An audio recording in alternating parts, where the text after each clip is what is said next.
নমস্কার বন্ধুরা, গোপালে হেসেলে আপনাদের সবাইকে স্বাগত। আজকে এমন একটা সবজি দিয়ে দুটো দারুণ টেস্টি রেসিপি আপনাদের সাথে শেয়ার করব, যেটা দেখলেই বাড়ির সবাই মুখ বেঁকায়।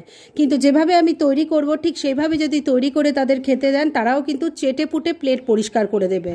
তাই চলুন আর একটুও সময় নষ্ট না করে রান্নাগুলো করে ফেলি। আজকে আমি যে সবজিটা দিয়ে রান্নাগুলো করব সেটা হলো মূলো।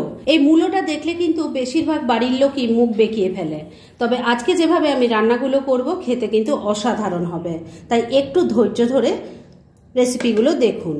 প্রথমেই মূলোগুলোকে আমি একটু গ্রেটার দিয়ে গ্রেট করে নেব, আর তার আগে কিন্তু ছুরি দিয়ে আমি মূলোর গাটা একটু ঘষে নিয়ে ভালো করে পরিষ্কার করে রেখেছি।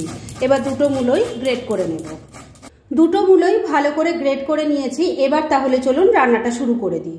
এবার রান্নাটা শুরু করব, সেজন্য কড়াইটা গরম করে নিয়েছি। এর মধ্যে প্রথমেই দিয়ে দিচ্ছি হাফ কাপ পরিমাণ সাদা তিল।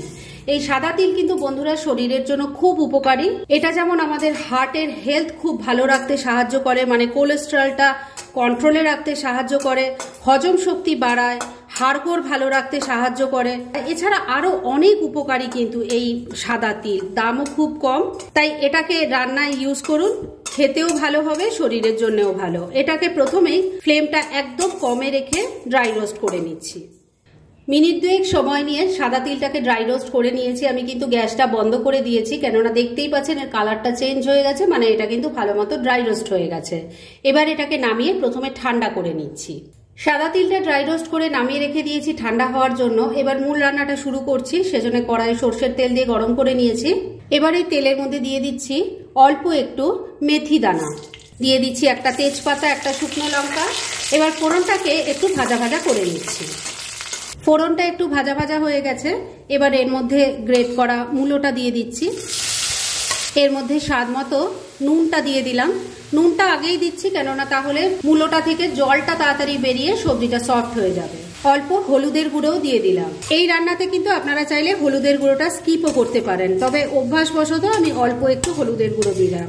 এবার সবকিছু খুব ভালো করে মিশিয়ে নিচ্ছি। সবকিছু খুব ভালো করে মেশানো হয়ে গেছে। এবার ফ্লেমটাকে লো আর মিডিয়ামের মাঝামাঝি রেখে ঢাকা দিয়ে 3-4 মিনিট রান্না করব, যাতে মূলোটা সফট হয়ে আসে। তবে মাঝে মাঝে কিন্তু ঢাকা তুলে একটু নাড়াচাড়া করে দিতে হবে, না হলে যদি এটা পোড়া লেগে যায় খেতে একদমই স্বাদ লাগবে না।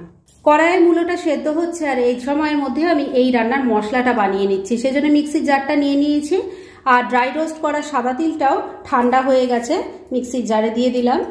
এর সাথেই একটা কাঁচা লঙ্কা 2 টুকরো করে দিয়ে দিলাম। প্রথমে এটাকে আমি শুকনোই গুঁড়ো করে নিচ্ছি। দেখুন মশলাটা শুকনোই গুঁড়ো করে নিয়েছি। এবার এর মধ্যে পরিমাণ মতো জল দিয়ে দিচ্ছি। এবার এটাকে আবারও বেটে একটা মিহি পেস্ট তৈরি করে নিচ্ছি। মশলাটা দেখুন বেটে একটা মিহি পেস্ট তৈরি করে নিয়েছি। আর এদিকে 3-4 মিনিট হয়ে গেছে, রান্নাটা হয়েছে। ঢাকা তুললাম। আমি কিন্তু মাঝে দুবার ঢাকা তুলে নাড়াচাড়া করে দিয়েছিলাম। দেখে নিশ্চয়ই বুঝতে পারছেন সবজি অনেকটাই মজে এসেছে। এবার এর মধ্যে অল্প একটু চিনি দিয়ে দিলাম। দিয়ে দিচ্ছি একটা কাঁচা লঙ্কা। আমি কিন্তু কাঁচা লঙ্কাটা গোটাই দিয়েছি, শুধু গন্ধটা হওয়ার জন্য দিলাম। আর এর সাথে যে মশলাটা বেটে রেখেছি সেটাও দিয়ে দিলাম। মিক্সির জারটা ধুয়ে অল্প জল দিয়ে দিলাম। এবার সবকিছু খুব ভালো করে মিশিয়ে নিচ্ছি। বন্ধুরা, গরম ভাতের সাথে এই রান্নাটা কিন্তু খেতে অসাধারণ লাগে।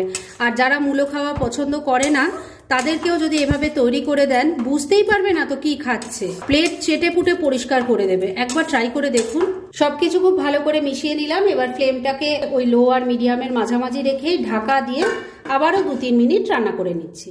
মিনিট 3 আবারও রান্নাটা করে নিয়েছি। এবার ঢাকা তুললাম। আমি কিন্তু মাঝে দুবার ঢাকা তুলে নাড়াচাড়া করে দিয়েছিলাম, আর নুন মিষ্টিটা চেক করে নিয়েছিলাম। দেখুন সবজি কিন্তু দেখেই নিশ্চয়ই বুঝতে পারছেন খুব ভালো মতো সেদ্ধ হয়ে গেছে, আর এর মধ্যে কোনো রকম জল জল ভাব নেই। মানে এটা তো একদম শুকনো শুকনো একটা রান্না হয়, তো সেই জন্য জল জল ভাব থাকলে কিন্তু খেতে ভালো লাগবে না। রান্না এবার আমার একদম রেডি। এবার গ্যাসটা বন্ধ করে দিলাম, আর এটাকে এখন আপাতত ঢাকা দিয়ে রেখে দিচ্ছি। আর সেকেন্ড রেসিপিটা তৈরি করে নিই, তারপর দুটো একসাথে সার্ভ করে আপনাদের দেখাচ্ছি। এবার সেকেন্ড রেসিপিটা তৈরি করছি, সেজন্য কড়াই সর্ষের তেল গরম করে নিয়েছি। এর মধ্যে প্রথমেই কিছু বড়ি ভেজে নেব। বড়িগুলোকে লাল লাল করে ভেজে তুলে নেব। বড়ি ভেজে তুলে নেওয়ার পর যতটুকু কড়াইয়ে তেল আছে তার মধ্যে বাকি রান্নাটা হয়ে যাবে। এর মধ্যে প্রথমেই দিয়ে দিলাম অল্প 5 ফোড়ন, দিয়ে দিলাম একটা শুকনো লঙ্কা, আর এর সাথেই অল্প একটু জোয়ান দিয়ে দিলাম। মূলো খেলে অনেকেরই গ্যাসের সমস্যা হয়, তো জোয়ানটা দিলে সেটা আর হবে না। এবার ফোড়নটাকে ভাজা ভাজা করে নিচ্ছি। ফোড়নটা ভাজা ভাজা হয়ে গেছে। এবার এর মধ্যে প্রথমেই দিয়ে দেব আলুর টুকরো, এর সাথে দিয়ে দিচ্ছি মূলোর টুকরো। আমি এখানে একটা বড় সাইজের মূলো নিয়েছি, সেটাকে টুকরো করে কেটে নিয়েছি, দিয়ে দিলাম। এবার প্রথমে তেলের সাথে মিশিয়ে নিয়ে এগুলোকে একটু ভাজা ভাজা করে নিচ্ছি।